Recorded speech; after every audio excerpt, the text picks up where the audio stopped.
আজকে শুরু করলাম টিফিন থেকে। সকালবেলায় একটু চিড়ে চিড়ে করে আলু আর লঙ্কা কেটে নিয়েছিলাম, তার সাথে দিয়েছিলাম রসুন আর সুজি। টিফিনে একটু হবে সুজির বড়া, এটা কিন্তু আমার খুব ভালো লাগে। তোমরাও কিন্তু একদিন খেয়ে দেখতে পারো, শুধুও খেতে ভালো লাগে, আবার মুড়ি দিয়েও খাওয়া যায়। দুজনে খাবো বলে এটা বানিয়ে নিই। তারপরে টিফিন খেয়ে রান্নার দিকে সোজা চলে যাব। আজকের মেনুতে কি কি থাকছে অবশ্যই তোমরা প্রতিদিনের তুলনায় আজকে কিন্তু গরমটা একটু কমই ছিল। আগুনের তাপ লাগলে তো গরম তো হবে, আর আজকে একটু কমই ঘেমে গেছিলাম, আর ফ্রিজের জল খেয়ে তো আমার গলাই ব্যথা। তারপরে রাইমা স্কুল থেকে চলে আসতে ওকে টিফিন দিয়ে দিয়েছিলাম।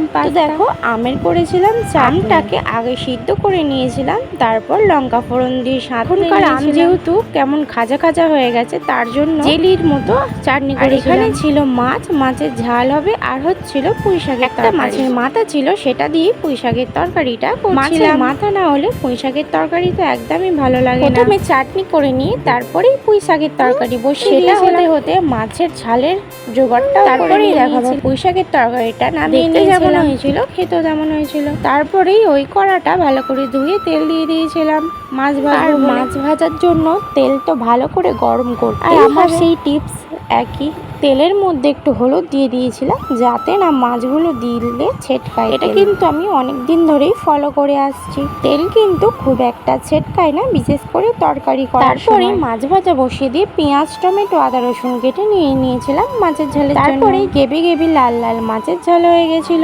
আরও একটা জিনিস ছিল মেনুতে, আলুর বড়া। যেমন হয় আলু ঘষুনিতে ঘষে, পেঁয়াজ ঘষুনিতে ঘষে, রসুন দিয়ে ঝাল ঝাল ফাইন প্যানে ভেজে নিচ্ছিলাম লাল লাল। রান্না বান্না করে নিয়ে খাওয়া দাওয়া করে বাপিয়ে এনেছিল সবার জন্য আইসক্রিম।